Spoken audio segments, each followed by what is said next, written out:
and welcome to the Pawcast. I'm your host, Renee. I'm Nicholas. Today's date is October 19th. To start us off, you may have realized that we did not have an episode last week. Yes, for the near future, we will be changing to a bi-weekly schedule. For more information, stay tuned to our website. Alrighty, with that out of the way, let's turn to our food reporter, Michaela Perrin, for a look at the Palmer sports.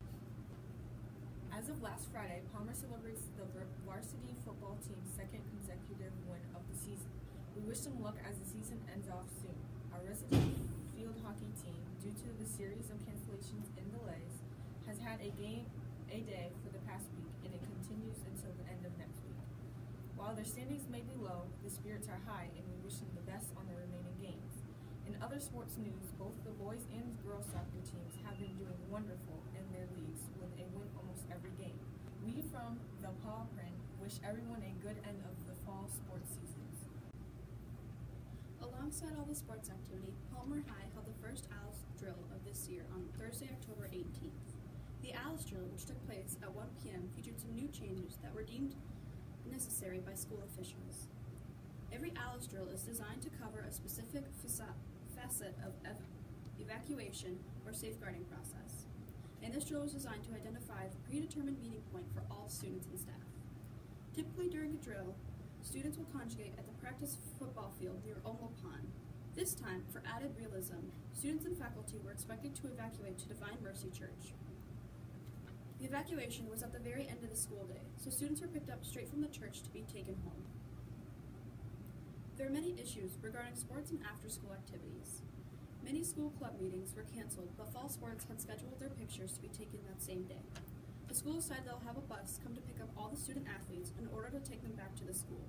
Expect more development on this story soon. Now to an alarming issue. This year, cases of the West Nile virus have been at an all-time high compared to last year's reports. In the U.S., a total of 48 states and the District of Columbia have experienced cases of the West Nile virus this year. The disease has been shown to affect humans, birds, and mosquitoes.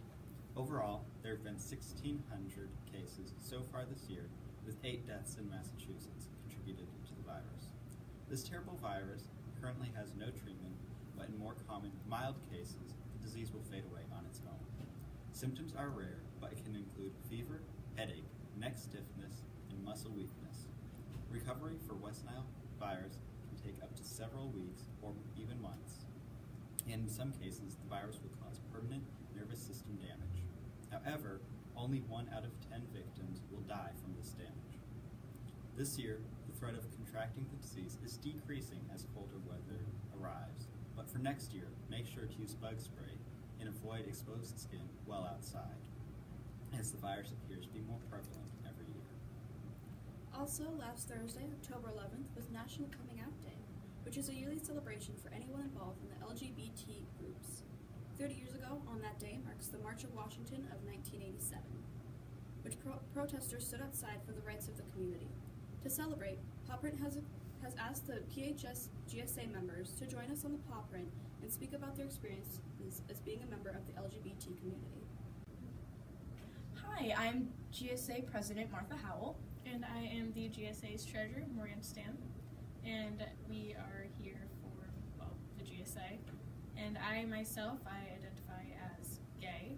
I came out roughly 2 years ago, and I first came out to my sister, and then my best friend as pansexual. And then things then escalated. My sister forced me out to people, which I, of course, was not comfortable with. But I did get to come out to people as myself, truly. And then I along realized, I identify more as gay. And then I eventually came out to the whole school, and that's where I am today. Hi, I identify as bisexual, and I'm, of course, as I said, the GSA president. And as we know, this past Thursday was Coming Out Day. Keeping that in mind, I'm just going to share a message to all of you, closeted or otherwise. You are valid. If you are part of the LGBT+ community, you are valid. Of course, there are people who will say otherwise. There will always be, but as of right now, the good outweighs the bad, and you are loved and accepted. You are not alone, and you have millions upon millions of other people who are just like you, alive around the world right now. Stay strong. We know you can do it. Before we close off, we would like to thank everyone who participated in this week's Beautiful Week events. Thank you for joining us this week in the Pawcast. Do you want to be a part of the podcast? Come see us down at Lab 303 during C Block for more information, and we will see you next time.